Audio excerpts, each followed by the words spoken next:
Hello friends, आप सभी का हमारे यूट्यूब चैनल में स्वागत है। फ्रेंड्स, आज की इस वीडियो में हम लोग 8 क्लास SCERT हिस्ट्री के 13 चैप्टर को पढ़ने वाले हैं। फ्रेंड्स, इस चैप्टर का नाम है स्वतंत्रता के बाद विभाजित भारत का जन्म। इसमें हम लोग स्वतंत्रता के बाद भारत को किन किन परेशानियों का सामना करना पड़ा तथा किस तरह से उन समस्याओं का समाधान निकाला गया, इसके बारे में हम लोगों को स्टडी करना है। तो चलिए फ्रेंड्स, शुरू करते हैं। आपने पिछले अध्याय में पढ़ा कि लगभग 2 सदियों के संघर्ष के बाद भारत 15 अगस्त 1947 को आज़ाद हुआ। आज़ादी के साथ साथ कई समस्याएं भी सामने थी। विभाजन ने लगभग 1 करोड़ शरणार्थियों को पाकिस्तान से भारत आने पर बाध्य कर दिया।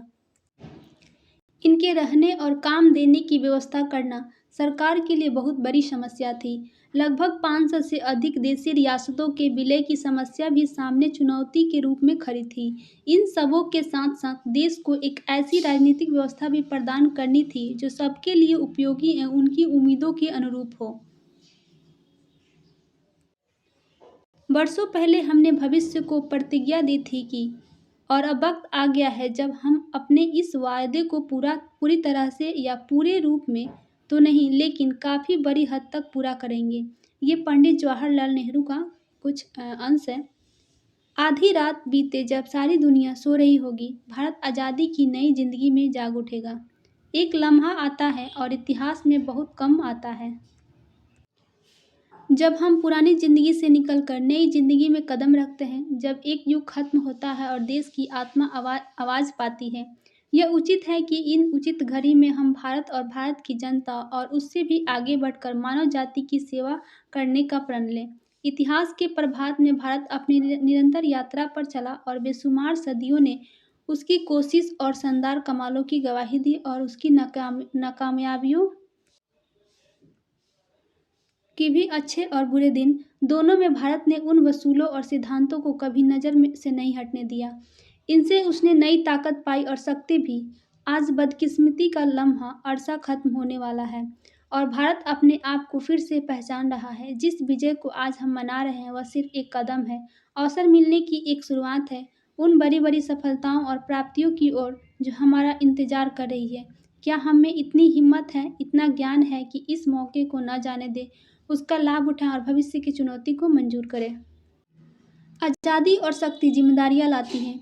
इन जिम्मेदारियों का बोझ इस सभा पर है जो प्रभुता संपन्न है और भारत की स्वतंत्रता जनता की नुमाइंदगी करती है। आज़ादी के पहले हमने कष्ट झेले और हमारे दिल उन दुखों से भारी है। कुछ दुख आज भी मौजूद है, मगर अतीत बीत चुका है और भविष्य हमें बुलाता है। वह भविष्य आरंभ का नहीं है, वह बराबर कोशिश का है, मेहनत का है, ताकि हमने जो वायदे किए थे और आज हम जो प्रतिज्ञा करेंगे उन्हें पूरा कर सकेंगे। भारत की सेवा के माने उन करोड़ों की सेवा है जो पीड़ित हैं, जिनके माने है कि गुरुवत और अज्ञानता, बीमारी और नाइंसाफ़ी खत्म कर दी जाए।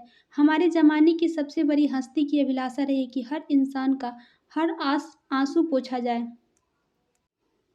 यह शायद हमारी ताकत के बाहर हो, मगर जब तक लोगों की आंखों में दुख के आंसू हो, उस वक्त तक हमारा काम समाप्त नहीं होगा। इसलिए हमको बराबर मेहनत करनी है ताकि हमारे सपने साकार हो सके। यह सपने भारत के लिए ही नहीं बल्कि संसार के लिए भी है, क्योंकि आजकल के सारे देश और संसार के लोग आपस में इतने जुड़े हुए हैं कि उनमें से एक भी अलग रहने की कल्पना नहीं कर सकता। कहते हैं कि शांति अविभाज्य है। इसी तरह आज़ादी भी और संपन्नता और विपद भी, क्योंकि अब इस एक दुनिया के अलग अलग टुकड़े नहीं किए जा सकते। ये पंडित जवाहरलाल नेहरू के भाषण का अंश है। हो सकता है कथन बनाकर क्वेश्चन पूछ लिया जाए, तो इसे हम लोग ध्यान में रखेंगे। आज़ाद भारत के लोग भी कई समुदायों, जातियों, क्षेत्रों एवं भिन्न भिन्न भाषी समूह में बटे हुए थे। इनके खान पान, रहन सहन, बोलचाल, सोचने और समझने के तरीकों में भी काफ़ी विभिन्नताएं थीं। इन परिस्थितियों में हमारे राष्ट्रीय नेताओं के सामने सबसे बड़ी समस्या थी कि समूचे भारत को कैसे एक राष्ट्र के रूप में संगठित किया जा सके। देश को संगठित करने के साथ ही आर्थिक विकास भी एक बड़ी समस्या थी। हमारे संविधान की सबसे बड़ी खासियत है कि इसमें आम आदमी को सर्वाधिकार संपन्न माना गया। इसके तहत सबको जो 21 साल की उम्र पूरा कर चुके हों, 18 साल ही अब जो 18 साल है, पहले 21 साल जब भारत आज़ाद हुआ था, उस समय सार्वभौमिक मताधिकार की उम्र 21 साल थी, जिसे 61वें संविधान संशोधन के द्वारा 18 साल कर दिया गया था। अपनी सरकार चुनने का अधिकार अर्थात मतदान करने का अधिकार दिया गया। शुरू में ब्रिटिश और अमेरिका जैसे विकसित देशों ने भी मताधिकार संपन्न पुरुषों को ही था। शुरू में ब्रिटिश और अमेरिका जैसे विकसित देशों में भी मताधिकार संपन्न पुरुषों को ही था। धीरे धीरे यह शिक्षित पुरुषों को मिला, फिर सामान्य पुरुषों को और अंततः स्त्रियों को यह अधिकार मिला। जबकि भारत में आज़ादी के बाद पहले आम चुनाव में ही यह अधिकार सबको प्रदान कर दिया गया। हमारे संविधान ने भारत के सभी नागरिकों को जाति, धर्म या क्षेत्रीय स्तर पर अलग अलग रहने वालों को कानून की नज़रों में बराबरी की दृष्टि से देखा। कुछ लोग भारत को भी पाकिस्तान की तरह धर्म केंद्रित राष्ट्र बनाना चाहते थे, लेकिन हमारे राष्ट्रीय नेताओं ने धर्मनिरपेक्षता के सिद्धांत को स्वीकार किया एवं सभी धर्म के लोगों को समान अवसर प्रदान किया। संविधान की नज़र में हिंदू, मुस्लिम, सिख, ईसाई, जैन आदि धर्मावलंबी एक समान हैं, लेकिन हमारे संविधान का मानवीय पक्ष यह भी है कि हमारे जो नागरिक सामाजिक एवं आर्थिक रूप से पिछड़े हुए हैं, जिनके साथ अस्पृश्यता एवं छुआछूत जैसे व्यवहार किया जा रहा था, उसे विशेष संरक्षण देने का प्रावधान किया गया। उस समय देश की आबादी लगभग 34.5 करोड़ थी। अन्न के क्षेत्र में आत्मनिर्भर बनने के लिए कृषि के विकास की जरूरत थी, क्योंकि कृषि पर उस समय लगभग 90% जनता निर्भर थी। किसान गांवों में रहते थे, इन्हें कृषि के लिए मानसून यानी कि वर्षा पर निर्भर रहना पड़ता था। सिंचाई की व्यवस्था विकसित नहीं थी। वर्षा नहीं होने से किसानों को तो अकाल का सामना करना ही पड़ता था। कृषकों पर निर्भर अन्य पेशा के लोग जैसे नाई, बढ़ई, लोहार एवं कारीगर वर्ग भी संकट की स्थिति में आ जाते थे। शहर में रहने वाले औद्योगिक मजदूरों की स्थिति भी दयनीय थी। इनके बच्चों को शिक्षा और स्वास्थ्य की बुनियादी सुविधा भी उपलब्ध नहीं होता था। अतः आज़ादी के बाद कृषि के विकास के साथ साथ औद्योगिक विकास की भी आवश्यकता थी, ताकि रोजगार की प्राप्ति के साथ साथ लोगों का जीवन स्तर उठ सके। आज़ादी के साथ साथ विभाजन के कारण धार्मिक उन्माद यानी कि सांप्रदायिकता ने लगभग संपूर्ण भारत को अपने चपेट में ले लिया था, लेकिन देश के कुछ ग्रामीण इलाके, बिहार और विभाजन से प्रभावित क्षेत्रों को छोड़कर पूरा देश सांप्रदायिक विचारधारा से अलग रहा। इन परिस्थितियों में भारत धर्मनिरपेक्षता के बिना एक संगठित तथा मजबूत राष्ट्र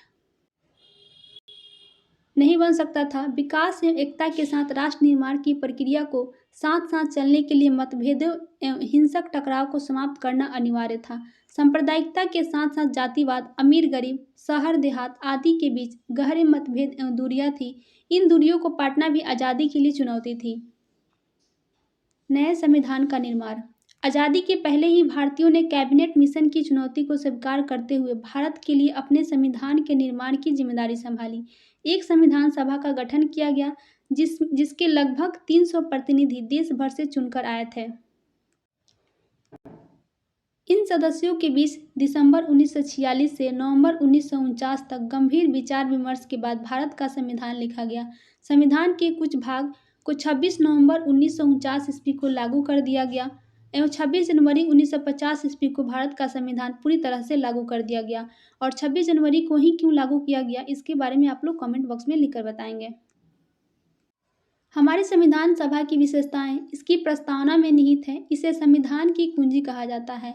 तो संविधान की कुंजी किससे कहा जाता है फ्रेंड? तो भारत की संविधान की जो प्रस्तावना है उसे संविधान की कुंजी कहा जाता है। प्रस्तावना इस प्रकार है: हम भारत के लोग भारत को एक संपूर्ण प्रभुत्व संपन्न समाजवादी पंथ निरपेक्ष यानी कि धर्मनिरपेक्ष लोकतंत्रात्मक गणराज्य बनाने के लिए तथा उसके समस्त नागरिकों को सामाजिक, आर्थिक और राजनीतिक न्याय, विचार, अभिव्यक्ति, विश्वास, धर्म और अवसर की समता प्राप्त करने के लिए तथा उन सब में व्यक्ति की गरिमा, राष्ट्र की एकता तथा अखंडता सुनिश्चित करने वाली बंधुता बढ़ाने के लिए दृढ़ संकल्प होकर इस संविधान सभा को आज तारीख 26 नवंबर 1949 को एतद द्वारा इस संविधान को अंगीकृत, अधिनियमित एवं आत्मार्पित करते हैं।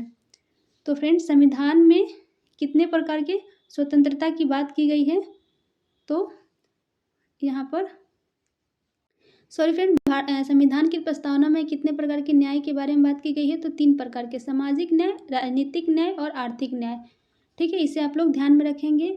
और 5 प्रकार की समता के बारे में बात की गई है: अभिव्यक्ति, विचार, अभिव्यक्ति, विश्वास, धर्म और अवसर की समानता यानी 5 प्रकार की समानता के बारे में बात की गई है और इससे रिलेटेड अक्सर एग्जाम में क्वेश्चन पूछे जाते हैं, तो इसे आप लोग ध्यान में रखेंगे।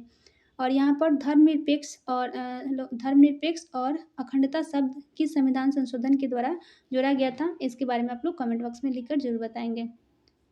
चलिए हम लोग अब आगे पढ़ते हैं।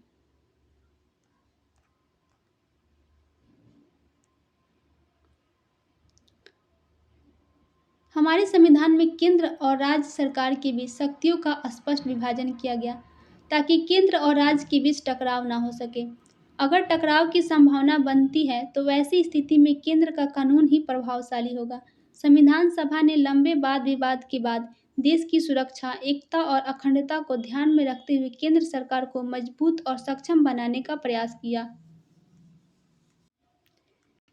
केंद्र सरकार को कराधान, संचार, रक्षा और विदेश नीति की जिम्मेदारी दी गई। आम आदमी की जरूरतों, शिक्षा, स्वास्थ्य, कानून व्यवस्था को ध्यान में रखते हुए सभी जिम्मेदारियों के निर्वहन का भार राज्य सरकार को सौंप दिया गया। हमारे संविधान ने केंद्र और राज्य की भी शक्तियों को 3 सूची में विभाजित किया: केंद्र सूची, राज्य सूची तथा समवर्ती सूची। समवर्ती सूची में वन, कृषि एवं ऐसे विषयों को रखा गया जिसका स्पष्ट विभाजन नहीं किया गया हो और समवर्ती सूची के विषय पर कानून राज्य सरकार और केंद्र सरकार दोनों मिलकर बनाती है और टकराव की स्थिति में केंद्र सरकार का ही कानून प्रभावी होता है। इसे आप लोग ध्यान में रखेंगे। और इस राज्य सूची पर राज्य कानून बनाती है और केंद्र के सूची के विषय पर केंद्र कानून बनाती है।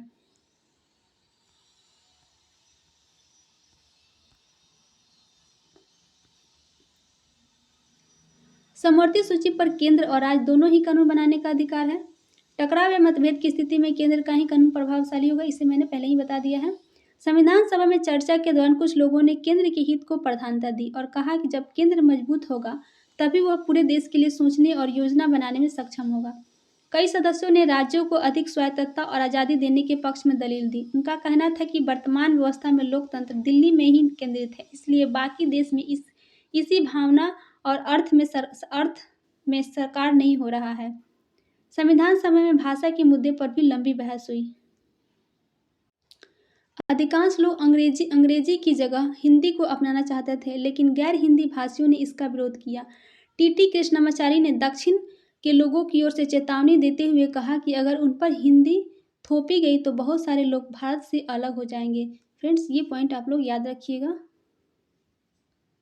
इस विवाद से बचने के लिए हिंदी को भारत की राजभाषा का तो दर्जा दिया गया, लेकिन अदालतों सहित विभिन्न सेवाओं में अंग्रेजों को कामकाज की भाषा के रूप में अपनाया गया।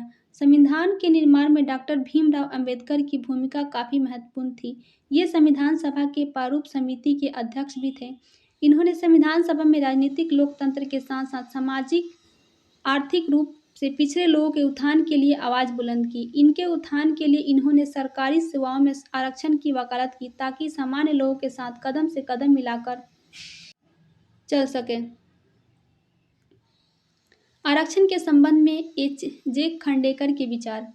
समकालीन राजनीति में आरक्षण जैसे ज्वलंत मुद्दे पर संविधान निर्मात्री सभा में वाद विवाद के दौरान 24 अगस्त 1949 को खांडेकर ने अनुसूचित जातियों के लिए आरक्षण के संबंध में प्रश्न उठाया कि संसदीय प्रणाली में अनुसूचित जातियों को आरक्षित निर्वाचन क्षेत्रों में दी जाने वाली सीटों को सही लाभ तभी मिलेगा जब उनके लिए वैसे ही निर्वाचन क्षेत्र आरक्षित किए जाएं जिनमें उनकी आबादी बहुत बहुमत में हो। खांडेकर ने इसको और भी स्पष्ट करते हुए यह कहा कि ऐसा नहीं होने पर आम निर्वाचन क्षेत्र के आरक्षित स्थानों से अनुसूचित जाति के योग्य प्रतिनिधि नहीं निर्वाचित हो सकते हैं, जिसके कारण संसदीय प्रणाली में उनका सही प्रतिनिधित्व नहीं हो सकेगा। तो फ्रेंड्स, हो सकता है इस खांडेकर के कथन को प्रश्न में पूछ लिया जाए, तो इसे हम लोग ध्यान में रखेंगे। हमारे संविधान ने राज्य के नागरिकों को कुछ मौलिक अधिकार भी दिए तथा राज्य के प्रति निष्ठावान बने रहने के उपाय के रूप में नागरिकों के लिए मौलिक कर्तव्य भी बनाए। राज्य को दिए गए नीति निर्देशक तत्वों ने यह सुनिश्चित किया कि देश के भौतिक संसाधन का इस्तेमाल सामूहिक हित में किया जाए एवं अधिक धन संग्रह से बचा जाए। संविधान ने समूचे देश के नागरिकों को एक झंडा, एक संविधान, एक राष्ट्रगान का आदि का प्रावधान किया ताकि देश की एकता और अखंडता को सुरक्षित किया जा सके। आप समझ सकते हैं कि संविधान का निर्माण करते समय भारत के नेताओं और जनता के सामने एक साझे और सशक्त भारत के भविष्य की तस्वीर थी। नेहरू जी के भाषण के अंत से आप भी समझ सकते हैं कि उनके सपने का भारत कैसा था। संविधान सभा के सदस्य भी इस आदर्श अर्थात व्यक्ति की गरिमा और आज़ादी, सामाजिक आर्थिक समानता, जनता की खुशहाली और राष्ट्रीय एकता में विश्वास करते थे। यह आदर्श आज तक जिंदा है। यही कारण है कि हमारा संविधान संविधान का आज भी सम्मान करते हैं। हम सब संविधान का आज भी इसी कारण से सम्मान करते हैं।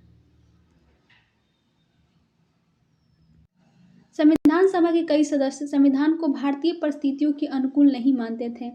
एक सदस्य लक्ष्मी नारायण साहू का कहना था कि यह संविधान जिन आदर्शों पर आधारित है उनका भारत की आत्मा से कोई संबंध नहीं है। तो फ्रेंड्स, यह संविधान जिन आदर्शों पर है उनका भारत की आत्मा से कोई संबंध नहीं है। यह कथन किसका है अगर पूछा जाए तो इसका आंसर हो जाएगा लक्ष्मी नारायण साहू का। यह कहना है कि भारत का जो संविधान है वह जिन आदर्शों पर बेस्ड है उनका भारत की आत्मा से कोई लेना देना नहीं है। यह संविधान यहाँ की परिस्थितियों में कार्य नहीं कर पाएगा और लागू होने के कुछ समय बाद ही ठप हो जाएगा, जो कि इनका कथन गलत साबित हुआ। आज भी संविधान के हम लोग सम्मान करते हैं और संविधान के अनुसार ही हम लोग कोई भी कार्य करते हैं।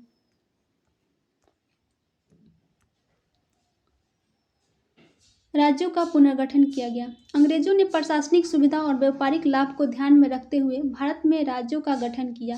अंग्रेजों ने भारत की सांस्कृतिक विविधता और भाषाई भिन्नता को आधार नहीं बनाया था, लेकिन जब प्रथम विश्व युद्ध के बाद कई देशों का पुनर्गठन भाषाई आधार पर किया गया, जिसमें तुर्की, रूस, तुर्की और ऑस्ट्रिया प्रमुख थे। तो फ्रेंड्स, किन देशों का विभाजन जो है, किन देशों का गठन जो है भाषा के आधार पर किया गया था? तो प्रथम विश्व युद्ध के बाद रूस, तुर्की और ऑस्ट्रिया का जो गठन है भाषा के आधार पर किया गया था। इसके परिणामस्वरूप भारतीय राष्ट्रीय कांग्रेस ने भी 1920 के दशक में लोगों की भावनाओं को देखते हुए आज़ादी के बाद भाषा के आधार पर राज्यों का पुनर्गठन का आश्वासन दिया था।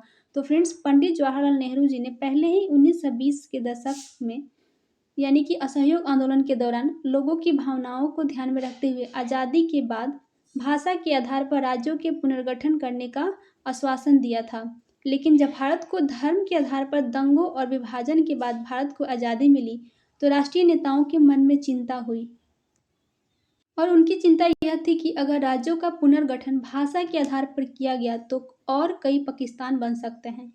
इन्हीं परिस्थितियों में नेहरू और वल्लभ भाई पटेल ने भाषाई आधार पर राज्यों के पुनर्गठन का विरोध किया। जब लोगों के द्वारा भाषाई आधार पर राज्यों के गठन की मांग उठी तो पटेल ने कहा, इस समय भारत की पहली और अंतिम जरूरत यह है कि इसे एक राष्ट्र बनाया जाए। राष्ट्रवाद को बढ़ावा देने वाली हर चीज आगे बढ़नी चाहिए और उसके रास्ते में रुकावट डालने वाली हर चीज को दरकिनार कर देना चाहिए। हमने यही कसौटी भाषाई प्रांतों के सवाल पर भी अपनाई है। इस कसौटी के हिसाब से हमारे राज्य में इन मांग को समर्थन नहीं दिया जा सकता।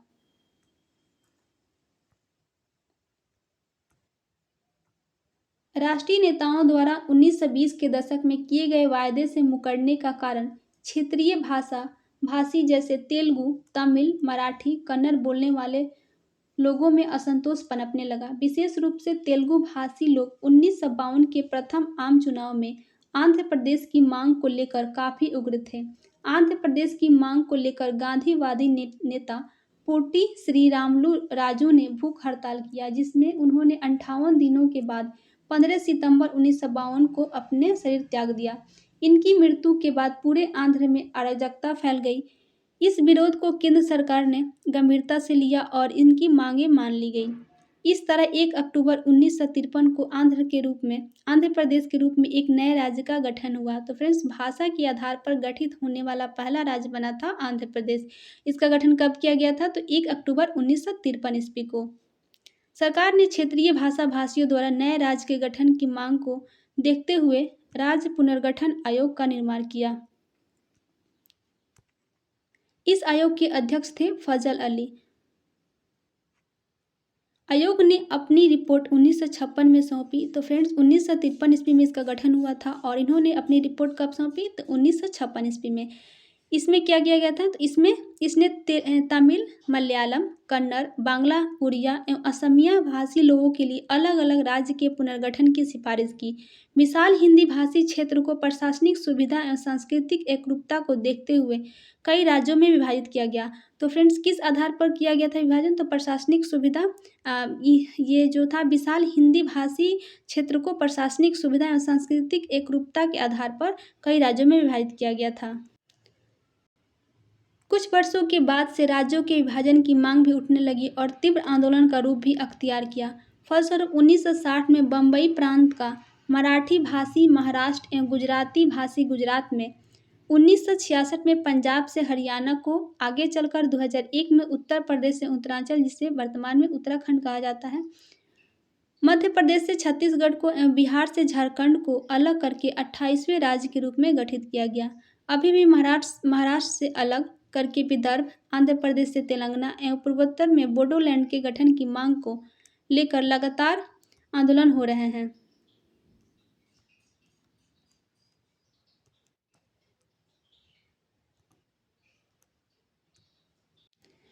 विकास की यात्रा। हमारे राष्ट्रीय नेताओं ने आज़ादी के पहले ही यह महसूस किया था कि राजनीतिक आज़ादी के साथ साथ आर्थिक समृद्धि भी आवश्यक है, मगर भारत औपनिवेशिक अर्थव्यवस्था से मुक्त होकर आर्थिक रूप से आत्मनिर्भर नहीं बनता है तो राजनीतिक आज़ादी ज़्यादा दिनों तक नहीं रह सकती। अतः भारत को आर्थिक रूप से विकसित करने के लिए आधुनिक तकनीकी के सहारे कृषि और उद्योगों के लिए आधार निर्मित करना सबसे बड़ी चुनौती थी। सरकार ने महसूस किया कि बगैर सरकारी सहयोग एवं योजना के देश की आर्थिक प्रगति तेजी से नहीं हो सकती। अतः सरकार ने नीति बनाने और लागू करने के लिए 1950 में योजना आयोग का गठन किया।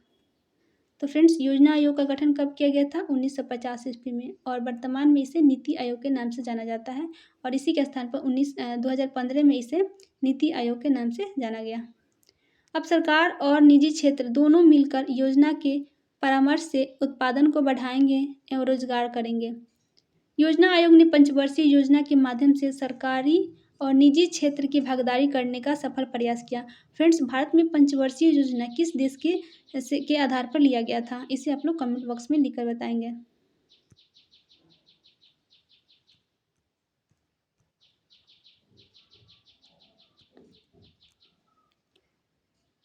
सबसे पहले अन्न के क्षेत्र में आत्मनिर्भरता हासिल करने के लिए योजना आयोग ने 1951 से 56 के बीच कृषि को सुनियोजित रूप से सबसे ज़्यादा बढ़ावा दिया। तो फ्रेंड्स, प्रथम पंचवर्षीय योजना जो था 1951 से 56 ईस्वी के बीच चला था और इसमें कृषि पर विशेष रूप से बल दिया गया था। और दूसरी पंचवर्षीय योजना 1956 से 67 ईस्वी तक था और इसमें औद्योगिक रूप से आत्मनिर्भर बनने के लिए बड़े बड़े उद्योगों की स्थापना पर बल दिया गया। 1956 से 61 ईस्वी तक था, यहाँ पर गलत दिया गया है क्योंकि ये 5 सालों के लिए बनता था। और इस दूसरी पंचवर्षीय योजना में किस पर बल दिया गया था? तो औद्योगिक विकास पर। हालांकि उद्योगों की स्थापना तो हुई, लेकिन खेती, प्राथमिक शिक्षा, पर्यावरण, स्वास्थ्य आदि पर उतना ध्यान दूसरी पंचवर्षीय योजना में नहीं दिया गया था, क्योंकि उस समय हमारे पास संसाधन जो थे काफ़ी सीमित थे और आवश्यकताएं जो थी काफ़ी अधिक थी। भविष्य में पर्यावरण पर होने वाली क्षति को ध्यान में रखते हुए गांधी जी की अनुयायी मीरा बहन ने 1949 ईस्वी में कहा था, विज्ञान और मशीनरी के द्वारा कुछ समय तक भारी फायदा हो सकता है, लेकिन आखिरकार तबाही ही मिलेगी। हमें कुदरत के संतुलन के पुराने नियमों के हिसाब से अपनी ज़िंदगी चलानी चाहिए, तभी हम स्वस्थ और नैतिक रूप से सभ्य प्रजाति के रूप में जीवित रह पाएंगे। हमारी सरकार ने विश्व के विकसित देशों के सहयोग से भिलाई, दुर्गापुर, बोकारो, राउरकेला आदि जगहों पर बड़े बड़े उद्योग बनाए। इसी तरह भारत ने 11वीं पंचवर्षीय योजना तक कृषि, उद्योग, विज्ञान और तकनीकी शिक्षा आदि के क्षेत्र में निजी और सार्वजनिक क्षेत्रों की भागीदारी से काफ़ी प्रगति कर ली है। आज भारत का विकास दर चीन के बाद विश्व में दूसरे स्थान पर है। ये पुराना डेटा है फ्रेंड्स, इसको आप लोग ध्यान में नहीं रखेंगे तभी चलेगा। हर व्यक्ति को काम उपलब्ध कराने के लिए महात्मा गांधी नरेगा अब वर्तमान में नरेगा यानी मनरेगा का नाम बदलकर क्या रखा गया है, इसके बारे में आप लोग कमेंट बॉक्स में लिखकर बताएंगे। कोई व्यक्ति भूखा ना रहे उसके लिए खाद्य सुरक्षा की गारंटी योजना आदि पर सरकार काफ़ी संजीदा है। 1960 के तेज आर्थिक विकास के साथ साथ औद्योगिक क्षेत्र में ढांचागत परिवर्तन हुआ। सूचना एवं 1960 नहीं फ्रेंड, सॉरी, यहाँ पर 1990। सूचना एवं संचार के क्षेत्र में क्रांति ने कंप्यूटर सॉफ्टवेयर एवं हार्डवेयर के आधुनिक संचार एवं परिवहन के साधनों यथा दोपहिया चरपहिया वाहनों एवं टेलीफोन सेवा आदि के क्षेत्र में अप्रत्याशित वृद्धि हुई। कंप्यूटर सॉफ्टवेयर के क्षेत्र में भारत ने एक नई पहचान बनाई। बंगलौर की पहचान भारत की सिलिकॉन वैली के रूप में हुई। माइक्रोसॉफ्ट जैसी कंपनी ने हैदराबाद में सॉफ्टवेयर विकास केंद्र की स्थापना की। भारत में रेलवे, डाक एवं संचार, बैंक, बीमा, आर्थिक ऊर्जा, पेट्रोलियम, सुरक्षा सामग्री से जुड़े उद्योग आज भी सरकार द्वारा नियंत्रित हैं, जबकि अन्य बड़े उद्योगों में निजी क्षेत्रों की भागीदारी बड़े पैमाने पर है, जो हमारी मिश्रित अर्थव्यवस्था का परिचायक है। दोनों क्षेत्रों की भागीदारी से भारत में तकनीकी एवं आधारभूत संरचनाओं का संतोषजनक विकास हुआ है। फलस्वरूप आज़ादी के बाद जनसंख्या में 3 गुनी से भी अधिक वृद्धि के बावजूद प्रति व्यक्ति आय लगभग 3 गुनी वृद्धि हुई। लोकतांत्रिक सशक्तिकरण। आज़ादी के बाद भारत में संसदीय लोकतंत्र की स्थापना हुई। इस अध्याय में पढ़ चुके हैं कि कई समस्याओं के बावजूद भारत ने सफलतापूर्वक आर्थिक विकास, राज्यों का पुनर्गठन, भाषा संबंधी विवादों का निपटारा, सांप्रदायिक शक्तियों पर नियंत्रण, देश की विदेश नीति का संचालन भी गुटनिरपेक्षता की नीति को ध्यान में रखते हुए किया गया। अब हम लोग जान लेते हैं फ्रेंड्स कि गुटनिरपेक्षता होता क्या है आखिर। आज़ादी के समय विश्व 2 बड़े राष्ट्रों अमेरिका और सोवियत रूस के खेमे में विभक्त हो गया। भारत को सबकी मदद की जरूरत थी क्योंकि भारत अभी अभी आज़ाद हुआ था। अतः सबके साथ अच्छे संबंध का निर्वाह करते हुए किसी गुट में न रहते हुए भारत ने गुटनिरपेक्षता की नीति अपनाई तथा भारत जैसे गरीब और विकासशील देशों को भी इस नीति पर चलने की सलाह दी। कुछ समय बाद भारत में लोकतांत्रिक आदर्श कमजोर होने लगे और आपातकाल की घोषणा की गई। देश में पुनः जन आंदोलन की स्थिति उत्पन्न हो गई। इसकी शुरुआत बिहार एवं गुजरात से हुई। नेतृत्व जयप्रकाश नारायण ने प्रदान किया। जयप्रकाश नारायण ने संपूर्ण क्रांति का नारा दिया। आपातकाल के दौरान प्रधानमंत्री की शक्ति में वृद्धि, प्रेस पर नियंत्रण, नागरिक अधिकारों पर प्रतिबंध, नसबंदी द्वारा जन्म दर पर नियंत्रण, झुग्गी झोंपड़ी उन्मूलन, कर्मचारियों की वेतन वृद्धि पर रोक, कठोर एवं अलोकतांत्रिक कदम उठाए गए। आपातकाल के विरोध में जयप्रकाश नारायण ने संपूर्ण क्रांति का आह्वान किया था। जयप्रकाश नारायण की संपूर्ण क्रांति का मतलब। जयप्रकाश नारायण की संपूर्ण क्रांति की अवधारणा उनके राजनीतिक चिंतन का अंतिम पड़ाव था। जयप्रकाश नारायण ने छात्रों एवं युवाओं को राजनीतिक दलों से अलग रहकर देश की सामाजिक तथा राजनीतिक व्यवस्था में बुनियादी परिवर्तन लाने का सुझाव दिया। छात्र एवं युवा शक्ति के उदय का कारण सरकारी तंत्र में व्याप्त भ्रष्टाचार, देश की खराब स्थिति एवं नौजवानों में व्याप्त बेरोजगारी है। 5 जून 1974 को पटना के गांधी मैदान में जयप्रकाश नारायण ने छात्रों को संबोधित करते हुए संपूर्ण क्रांति का विचार रखा। इन्होंने कहा, आज आज़ादी के 27 वर्ष बाद भी लोग भूखे, बढ़ती हुई कीमतों तथा भ्रष्टाचार से परेशान हैं। रिश्वत दिए बिना कोई काम नहीं होता। लोग अन्याय से संघर्ष कर रहे हैं परंतु कोई रास्ता दिखाई नहीं देता। लाखों छात्रों एवं नौजवानों का भविष्य अंधकार में है। गरीबी बढ़ रही है। किसानों की स्थिति दयनीय है। इस स्थिति से छुटकारा पाने के लिए उन्होंने संपूर्ण क्रांति की अवधारणा को सामने रखा। इसके लिए सत्ता परिवर्तन को आवश्यक बताया। इन्होंने संपूर्ण क्रांति एक ऐसी व्यापक इन्होंने कहा, संपूर्ण क्रांति जो है एक ऐसी व्यापक क्रांति है जिसके अंतर्गत सामाजिक, आर्थिक, राजनीतिक, सांस्कृतिक, वैचारिक अथवा बौद्धिक, शैक्षणिक, आध्यात्मिक क्रांतियाँ सम्मिलित है। यह संख्या कम या अधिक भी हो सकती है। इन्होंने आगे कहा कि सत्ता परिवर्तन हमारा उद्देश्य नहीं है परंतु यह आवश्यक है।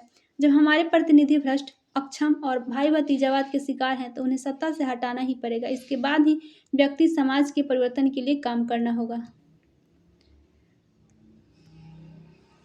जयप्रकाश नारायण ने भ्रष्टाचार पर नियंत्रण के लिए लोकपाल जैसी स्वशासी संस्था की स्थापना की आवश्यकता बताई। इन्होंने महंगाई पर नियंत्रण के साथ साथ कृषि एवं औद्योगिक मजदूरों की दशा सुधारने पर बल दिया। जयप्रकाश जी ने जाति व्यवस्था पर प्रहार करते हुए दहेज, छुआछूत जैसी सामाजिक बुराइयों का भी विरोध किया। इन्होंने सबके लिए शिक्षा की बात की, लेकिन शिक्षा व्यवस्था देश की आवश्यकताओं के अनुरूप हो, इसलिए प्राथमिक से विश्वविद्यालय स्तर की शिक्षा में आमूलचूल परिवर्तन की आवश्यकता बताई। कई दलों को मिलाकर जनता पार्टी की सरकार ने मोरारजी देसाई के नेतृत्व में बनी। इस सरकार ने आपातकाल में प्रेस आदि पर लगे प्रतिबंधों को समाप्त किया तथा नागरिक अधिकारों को फिर से बहाल किया। जनता पार्टी की सरकार ने संसदीय संस्थाओं एवं लोकतांत्रिक मूल्यों को मजबूत किया,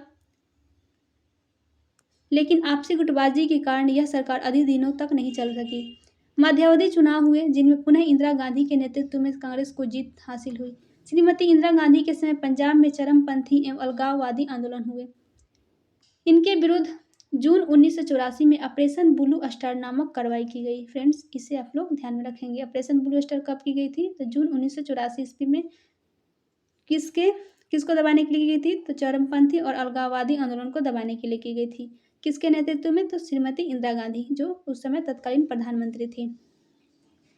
इस कार्रवाई के प्रतिशोध में श्रीमती गांधी के 2 सिख अंगरक्षकों ने 31 अक्टूबर 1984 ईस्वी को उनकी हत्या कर दी। श्रीमती गांधी की हत्या के बाद इनके बड़े बेटे राजीव गांधी प्रधानमंत्री बने। इनके नेतृत्व में कांग्रेस को ऐतिहासिक बहुमत हासिल हुआ। इन्होंने देश में तेज आर्थिक विकास एवं संचार क्रांति के प्रति प्रतिबद्धता दिखाई तथा भारत को 21वीं सदी में ले जाने का सपना भी दिखाया, लेकिन भ्रष्टाचार संबंधी बोफोर्स घोटाला विवादों से घिर जाने के कारण अगले चुनाव में कांग्रेस को पराजय का सामना करना पड़ा। नई राजनीतिक व्यवस्था का जन्म, गठबंधन एवं मोर्चे की राजनीति। 1989 से भारत की जनता ने किसी एक दल को स्पष्ट बहुमत नहीं दिया। सबसे पहले बीपी सिंह के नेतृत्व में मोर्चे यानी जनता दल, भाजपा एवं वामपंथियों की मिली जुली सरकार बनी, जिसे मोर्चे कहा गया। आपसी खींचतान के कारण यह सरकार अपनी कार्यकाल पूरा नहीं कर सकी और मध्यावधि चुनाव में देश को जाना पड़ा। इस चुनाव में कांग्रेस के नेतृत्व में सरकार बनी। इस सरकार के समक्ष कई समस्याएं खड़ी थी। देश आर्थिक रूप से बदहाली के दौर से गुजर रहा था। अयोध्या मंदिर मस्जिद विवाद, बीपी सिंह सरकार द्वारा सार्वजनिक क्षेत्र की नौकरियों में पिछड़ी जाति के लोगों को आरक्षण प्रदान करने के कारण देश में कानून एवं व्यवस्था की समस्या उत्पन्न हो गई। कश्मीरी अलगाववादियों की भी गतिविधियां बढ़ने लगी। इसी बीच 6 दिसंबर 1992 को बाबरी मस्जिद ध्वंस घटना ने भी पूरे देशवासियों को प्रभावित किया।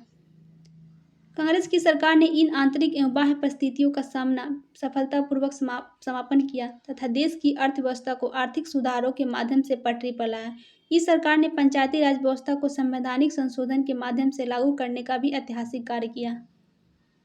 यहाँ पर पोखरण 1 परमाणु परीक्षण इंदिरा गांधी की सरकार के समय 1974 ईस्वी में हुआ था और पोखरण 2 का परीक्षण वाजपेयी जी के सरकार में 1998 ईस्वी में किया गया था। ये दोनों पॉइंट आप लोग ध्यान में रखेंगे, क्योंकि इससे रिलेटेड क्वेश्चन हमेशा एग्जाम में पूछे जाते हैं।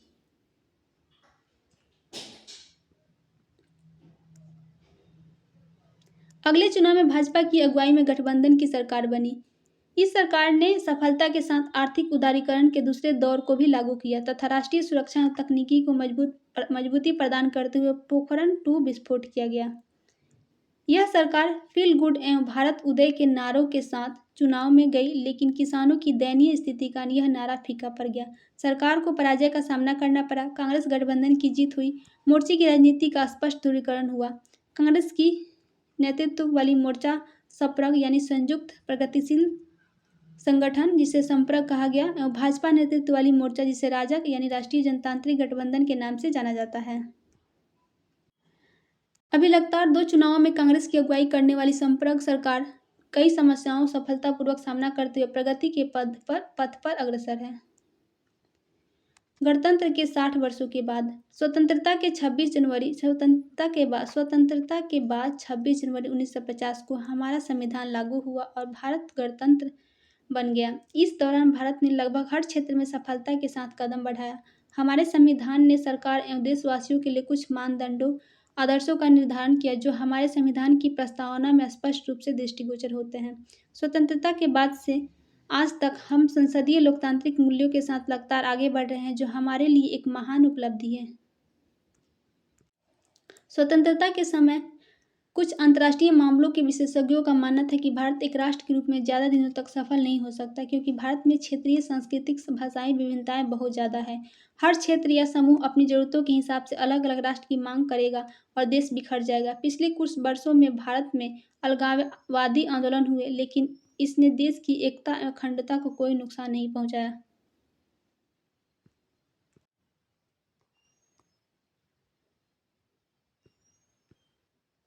कुछ विशेषज्ञों को ऐसा लगता था कि चूंकि भारत अविकसित और अभावग्रस्त देश है, अतः यहाँ सैनिक शासन स्थापित हो जाएगा, लेकिन ऐसी सारी आशंकाएं गलत साबित हुई।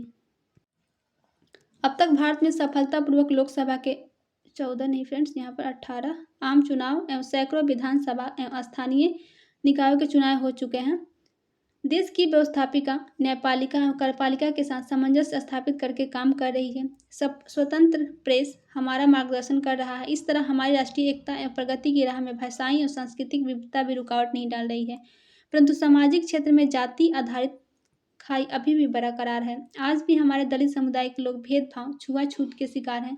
इन्हें ग्रामीण क्षेत्रों में उपेक्षा भरी निगाहों से देखा जाता है। इसके लिए जीने की जो न्यूनतम आवश्यकता है उसका भी अभाव है।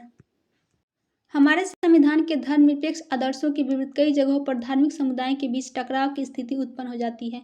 हमारा देश आर्थिक रूप से तो समृद्ध हो रहा है, लेकिन गरीबी और अमीरी के बीच की खाई बढ़ती जा रही है। कुछ लोग अच्छे अच्छे घरों में सारी सुविधाओं से युक्त जीवन व्यतीत करते हैं, तो कुछ लोगों को जितोड़ मेहनत के बाद भी दोनों शाम का खाना नसीब नहीं होता। अमीर लोग अपने बच्चे को स्वास्थ्य लाभ देने के लिए पहाड़ों पर छुट्टियां बिताने जाते हैं, लेकिन गरीबों को इलाज के लिए डॉक्टर तक उपलब्ध नहीं होते हैं। अमीर अपने बच्चों को विदेशों में पढ़ाते हैं और बेहिसाब पैसे खर्चे करते हैं, लेकिन गरीब अपने बच्चों को स्कूल भेजने में भी समर्थ नहीं हो पाते। हम पढ़ चुके हैं कि हमारा संविधान भारत के सभी नागरिकों को समान अधिकार प्रदान करता है, सामाजिक आर्थिक क्षेत्र में पिछड़े हुए लोगों को सशक्तिकरण का प्रयास करता है। लेकिन स्वतंत्रता के समय हमारे राजनेताओं ने जो सपना देखा था, क्या हम उसे प्राप्त कर रहे हैं? स्पष्ट रूप से नहीं। हम हर क्षेत्र में सफल होने का दावा नहीं कर सकते हैं, फिर भी हम विफल नहीं हैं।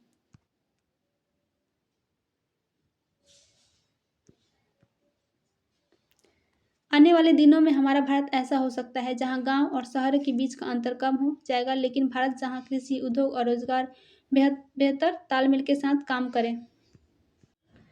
बिजली, सड़क, आवास और पानी सबके लिए उपलब्ध हो। भारत एक ऐसा राष्ट्र बने जहां सभी का इलाज हो। यहाँ की सरकार भरोसेमंद, पारदर्शी और भ्रष्टाचार मुक्त हो। यहाँ से गरीबी और निरक्षरता जड़ से समाप्त हो। बच्चे और महिलाएं अत्याचार और शोषण से मुक्त और समुदाय का रहने वाला हर व्यक्ति अलग अलग महसूस ना करे। भारत को विकसित बनाने के लिए हमें पूरी ईमानदारी और निष्ठा से काम करने की जरूरत है। कृषि और खाद्य प्रसंस्करण, शिक्षा और स्वास्थ्य सुरक्षा, सूचना और संचार तकनीकी, भरोसेमंद इलेक्ट्रिक पावर तकनीकी, आत्मनिर्भरता आदि क्षेत्रों में सामंजस्य स्थापित करना ही होगा। हमें गांवों की तरफ लौटकर मूलभूत सुविधाएं उपलब्ध करानी होगी जो आज हमारे शहरों में उपलब्ध हैं। अगर शहर की सुविधाएं गाँवों में आई तो विदेशों में काम कर रहे लोग वापस देश लौटेंगे और भारत को समृद्ध बनाएंगे। तो फ्रेंड्स, यहाँ पर हम लोग का ये 8 चैप्टर समाप्त होता है। सॉरी फ्रेंड्स, ये जो है 13 नंबर चैप्टर है ये समाप्त होता है, और अभ्यास प्रश्नों को हम लोगों ने ऑलरेडी कर लिया है। तो फ्रेंड्स, आज के लिए बस इतना ही।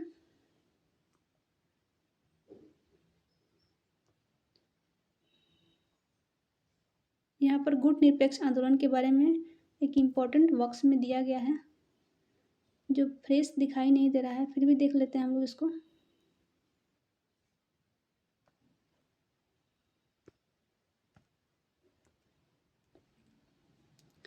जिस समय भारत को आज़ादी मिली तब तक दूसरे विश्व युद्ध की तबाही की कुछ ही समय हुआ था। 1945 में गठित अंतर्राष्ट्रीय संस्था संयुक्त राष्ट्र अभी अपने शैशव काल में थी। 1950 से 60 के दशकों में शीत युद्ध का उदय हुआ। तो फ्रेंड्स, शीत युद्ध किनके बीच हुआ था? तो ये जो हुआ था रूस और अमेरिका के बीच हुआ था। किस दशक में? तो 1950 से 1960 के दशक में शक्तिशाली देशों के बीच प्रतिद्वंदिता पैदा हुई और अमेरिका व सोवियत संघ के बीच वैचारिक टकराव गहरे होते गए। फलस्वरूप दोनों देशों ने अपने अपने समर्थक देशों को मिलाकर सैनिक गठबंधन बना लिया। यही समय था जब औपनिवेशिक साम्राज्य जो था ध्वस्त हो रहा था और बहुत सारे देश स्वतंत्रता प्राप्त कर रहे थे। पंडित जवाहरलाल नेहरू नव स्वाधीन भारत के विदेश मंत्री थे। उन्होंने इस संदर्भ में स्वतंत्र भारत को विदेश नीति की रूपरेखा तैयार की तथा गुटनिरपेक्ष आंदोलन इसी नीति का मूल आधार था। तो फ्रेंड्स, पंडित जवाहरलाल नेहरू जो तत्कालीन विदेश मंत्री थे, उनके ही इस विदेश नीति का परिणाम था यह गुटनिरपेक्ष आंदोलन। मिस्र, यूगोस्लाविया, इंडोनेशिया, घाना और भारत के राजनेताओं के नेतृत्व में गुटनिरपेक्ष आंदोलन दुनिया के देशों में से आह्वान किया कि वे इन दोनों मुख्य सैनिक गठबंधनों में शामिल न हो, परंतु गठबंधन से दूर रहने की इस नीति का मतलब अलग थलग या तटस्थ रहना नहीं था। अलग थलग रहने का मतलब था कि विभिन्न देश अंतर्राष्ट्रीय मामलों से दूर रहें, जबकि भारत जैसे गुटनिरपेक्ष देश तो अमेरिका और सोवियत गठबंधनों के बीच सुलह सफाई में एक अहम भूमिका अदा कर रहे थे। इन देशों ने युद्ध को टालने के प्रयास किए और अक्सर युद्ध के खिलाफ मानवतावादी और नैतिक रवैया अपनाया, परंतु विभिन्न कारणों से भारत सहित बहुत सारे गुटनिरपेक्ष देशों को युद्ध का सामना करना पड़ा। 1970 के दशक तक बहुत सारे देश जो थे गुटनिरपेक्ष आंदोलन के सदस्य बन चुके थे। तो फ्रेंड्स, ये था एक इम्पोर्टेंट पॉइंट। अब हम लोग का कौन सा इम्पोर्टेंट पॉइंट छूट गया है, बॉक्स वाला देख लेते हैं एक बार। ये था फ्रेंड्स जो एक इम्पोर्टेंट पॉइंट हम लोग का छूट गया था, इसको भी हम लोग पढ़ लेते हैं। अल्पसंख्यकों को सुरक्षा और सम्मान प्रदान करें, मुख्यमंत्रियों का नेहरू का पत्र। हमारे पास एक मुस्लिम अल्पसंख्यक समुदाय है जो संख्या की दृष्टि से इतना बड़ा है कि अगर वे चाहे तो भी कहीं नहीं जा सकते। यह एक बुनियादी तथ्य है जिसके बारे में बहस की कोई गुंजाइश नहीं है। पाकिस्तान की तरफ से चाहे जितना भी उकसावा हो और वहाँ के गैर मुसलमानों पर चाहे जितना भी अत्याचार हो रहे हो, हमें अल्पसंख्यक समुदाय के साथ सभ्य ढंग से व्यवहार करना है। हमें इस समुदाय को भी वही सुरक्षा और अधिकार देने होंगे जो किसी लोकतांत्रिक राज्य के नागरिकों को मिलते हैं। तो फ्रेंड्स, ये जो अंश है ये अल्पसंख्यकों को सुरक्षा और सम्मान प्रदान करने के लिए विभिन्न राज्यों के मुख्यमंत्रियों को नेहरू के द्वारा पत्र लिखा गया था। अब हम लोग का कोई इंपॉर्टेंट पॉइंट नहीं बच गया है जिसको हम लोगों ने छोड़ा है। तो फ्रेंड्स, आज के लिए बस इतना ही। नेक्स्ट वीडियो में हम लोग 14 चैप्टर को पढ़ेंगे। तब तक के लिए धन्यवाद।